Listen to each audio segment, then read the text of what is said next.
Je reviens sur la déclaration de vendredi. Alors, Madame la députée, vous avez dit que c'est insultant. Vous avez raison, c'est très insultant. Et surtout de la part de deux anciens journalistes qui avons un biais pour la transparence. C'est compliqué de calculer les visites à l'étranger parce que il y a les frais du ministère des Relations internationales qui couvrent les élus. Et ensuite, il y a les frais des membres de cabinet qui parfois restent dans leur cabinet. Il y a les frais du service du protocole qui sont souvent comptabilisés séparément. Mais avant 2009, il y avait une convention, une norme qui avait été utilisée pendant des années au sein du ministère des Relations internationales qui faisait en sorte que pour ce qui était des dépenses MRI, et donc incluant les élus, on comptabilisait sur une seule fiche toutes les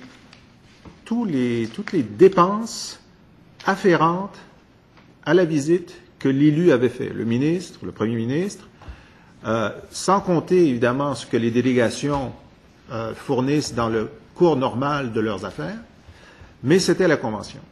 Et à partir de 2009, il y a eu une date, et quoi qu'en dise M. Aymon, nous avons des témoins directs de cette décision et des effets directs. Il y a eu une date où le cabinet du ministre libéral des Affaires internationales a demandé à ce qu'il y ait maintenant deux fiches qui soient faites. Et d'ailleurs, nous avons les deux fiches. Il y a la fiche utilisée pour un remboursement de la part du Fonds consolidé. Je suis en train de vous répondre. C'est parce que vous avez dit la même chose la semaine dernière. Oui, mais écoutez, Madame la députée, vous avez posé la question. On a la réponse. Vous avez juste à changer. Je ne vais pas changer la réalité.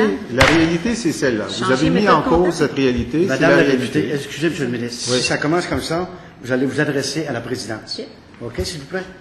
Alors, moi, je veux bien respecter, donner de la marge de manœuvre lorsque ça se fait correctement dans l'ordre et dans le respect. Mais si on veut l'aborder dans ce sens-là, Madame la députée, vous allez vous adresser à l'avenir à la présidence. Vous avez posé une question? On attend la réponse. Je ne suis pas ici pour... Madame la députée, je vous demande de bien respecter la présidente. Alors, vous avez posé une question, alors on va attendre la réponse. Monsieur le ministre? Alors donc, ce qui est intéressant, c'est qu'à partir de 2009, c'est pas une décision de compter différemment, puisque pour avoir un remboursement du Fonds consolidé, le MRI devait continuer à compter comme avant. Et donc, produisait une fiche avec les vrais coûts et produisait une fiche avec moins de coûts. Donc, c'était vraiment une comptabilité double. Et nous avons ces fiches en bleu et en blanc constamment. Il y a la bleue, puis il y a la blanche. Il y a la blanche pour avoir le remboursement, puis il y a la bleue pour l'absence de transparence. Alors, voilà, je vous les montre, ils sont comme ça. Et donc, le vrai décompte, on n'a pas eu à le refaire constamment. Maintenant qu'on est à l'interne. À l'externe, c'est impossible de le faire. Mais à l'interne, on peut le faire. Il a été fait parce qu'il était nécessaire pour les remboursements. Et il y a la fausse qui était inscrite au crédit pendant ces 3 dernières années et qui était donnée aux journalistes, même dans les demandes d'accès à l'information. Alors, c'est vrai que toutes les factures ont été payées et je ne dis pas ici qu'il ne fallait pas les payer. Je dis simplement qu'il y a eu une volonté délibérée de minimiser aux yeux des membres de l'Assemblée et aux yeux des journalistes et du public le coût réel de ces missions. Et cumulativement, sur 3 ans, c'est 1,5 million de dollars qui ont été camouflés. Alors, c'est ça la réalité.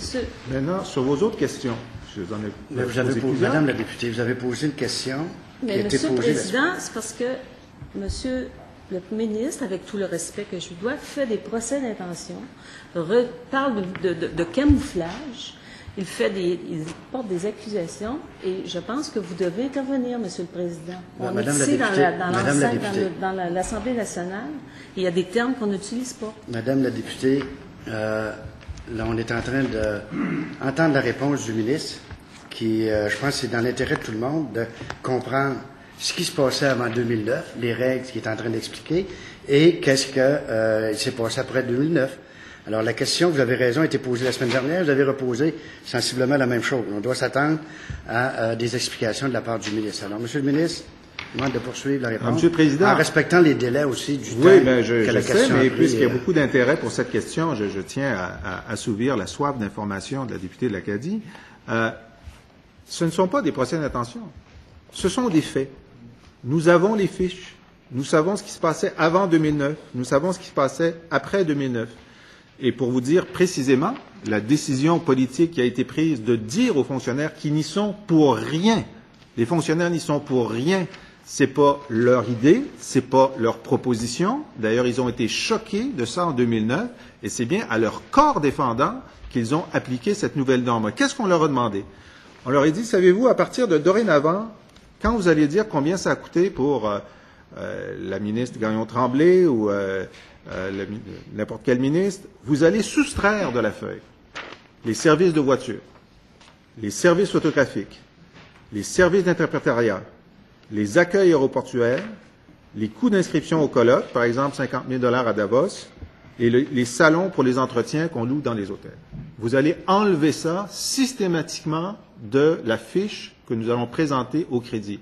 Alors, ce n'est pas un procès d'intention, c'est le résultat d'une intention politique de minimiser les coûts. Et moi, je trouve ça grave, parce que on sait qu'il y a des gens au Québec qui pensent qu'on ne devrait pas avoir de politique internationale, que c'est des petits fours, ça, d'aller, par exemple, la ministre est allée au Japon pour, en tant que ministre de la Culture, pour inaugurer le spectacle permanent du Cirque du Soleil. Elle aurait dû envoyer une cassette, pourrait-on entendre dans les radios X, etc. Non. C'est important que le gouvernement du Québec, lorsque ces artistes, ces entreprises excellent à l'étranger, montrent leur appui et fassent du développement.